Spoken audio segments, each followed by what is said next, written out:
In today's Top 10 video, we're looking at the top 10 real-life inspirations for famous animated characters. Number 10. Harley Quinn and Arleen Sorkin. Arleen Sorkin was an actress on the never-ending soap opera Days of Our Lives and was also a longtime friend of Paul Dini, a writer for several Warner Brothers and DC Comics animated series. One day, Sorkin received a surprising call from Dini, who had seen an episode in which Sorkin was dressed as a court jester. The scene was a dream sequence, something the soap opera liked to do often. Dini contacted Sorkin about it, admiring her performance. The two then came up with DC Comics' favorite anti-heroine, Harley Quinn, a cute and somewhat twisted addition to the DC universe. She was the yin to the Joker's yang. Harley Quinn's name was a play on the word harlequin, meaning a clown and/or a buffoon, and Arleen Sorkin's name. Sorkin was so flattered by the gesture that she didn't think twice about becoming a voiceover artist for the character on Batman, the animated series, back in 1992. Number 9. Snow White and Marge Belcher Champion. Marge Belcher Champion may not have been where the idea of Snow White came from, but her appearance influenced the sweet and wholesome look that Snow is known for. In fact, Marge was the model the animators used to imitate when drawing the first Disney princess. She seemed to be the apple of Walt Disney's eye, with her beautiful almond-shaped eyes, good manners, and kind spirit, and all of that only at 14 years of age. Walt thought that Marge was not only perfect for Snow White, but a few years later he had animators craft her again, but this time as the Blue Fairy in Pinocchio. Number 8. The Joker and Conrad Veidt. The Joker is one of the most iconic figures in comic book and movie history, but where did he come from? He's said to have been influenced by a movie character, Gwynplaine, from the late 1920s. The silent movie was called The Man Who Laughed and was based on a book by the same name that centered around 1690. It's about a nobleman who offended King James II and was sentenced to death by Iron Maiden, a torture device that consisted of a spike-covered interior, whilst his son, Gwynplaine, suffered the sins of the father in form of surgical disfigurement. Dr. Hardquanone, another influence for the Joker's girlfriend, perhaps mutilates him by fixing a permanent smile on his face to laugh at his fool of a father forever.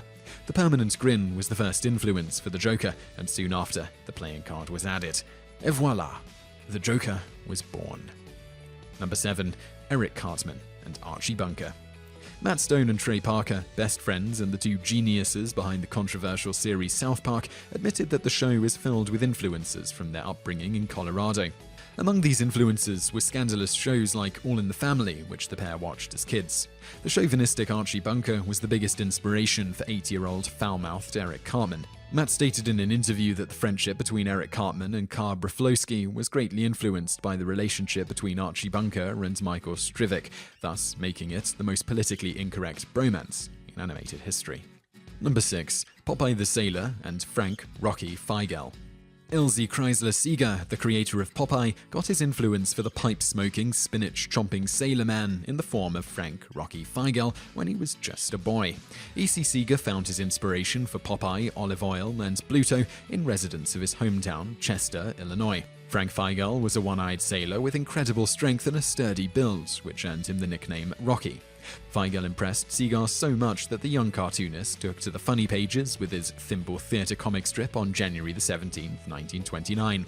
Long after his skit in the funny pages ended, Popeye was still alive and well, appearing in his own cartoon show, commercials, and a movie that featured the legendary Robin Williams. Number 5. Tintin and Palle Huld. Another cartoon character that entered the hearts of children and grown-ups alike back in 1929 was a red-haired boy named Tintin and his white dog, Snowy.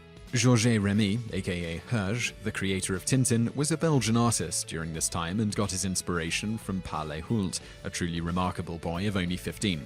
Huld had been the winner of a competition run by a Danish newspaper in 1929, where applicants were challenged to reenact Phineas Fogg's journey from the 1873 novel Around the World in 80 Days by train and passenger liner. Tintin also became a firm favorite with his trips around the world and the sense of realism that Herge brought to the comic. Tintin even got his own 3D movie in 2011, directed by Steven Spielberg and produced by Peter Jackson. Not bad for a fictional teenage boy and his fox terrier. Number 4. The Little Mermaid, Alyssa Milano. You probably know Alyssa Milano as Little Samantha on Who's the Boss or as Phoebe from Charmed. But did you know that this bright-eyed, bushy-tailed girl was the inspiration for Ariel in The Little Mermaid? Don't worry, very few people do. While Sherry Stoner, a writer and producer for Disney back in the 1980s and 1990s, delivered some inspirational elements to Ariel, she was hardly the sole motivation. It was Alyssa's lively nature and beautiful, big eyes that inspired the look and personality of the popular Mermaid back in 1989. As for Ariel's flaming red hair, that was inspired by astronaut Sally Ride. Number 3. Betty Boop and Helen Kane.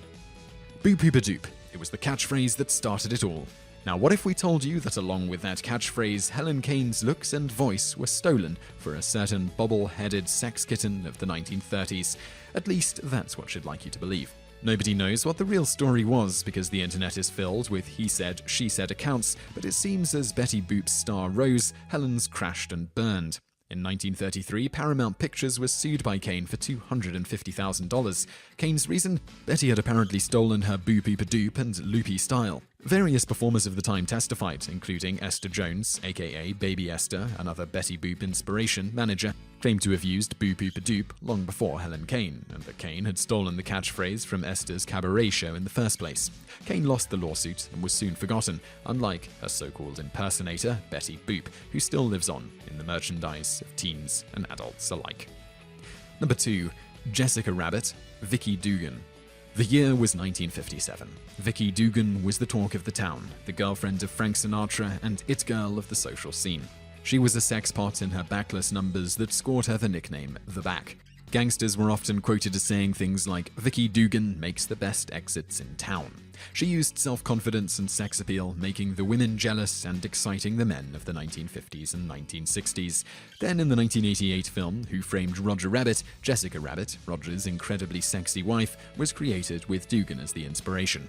She had long red hair and wore a sexy split right down her spine. She became a sensation and was one of the spiciest characters ever penned.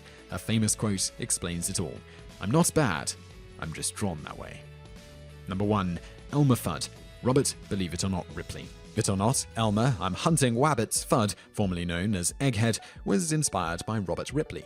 Famous for his strange egg-shaped head and speech impediment, Ripley inspired Warner Brothers when they created the bald, rabbit-hunting nemesis of Bugs Bunny in the late 1930s for their series of animated cartoons called Looney Tunes.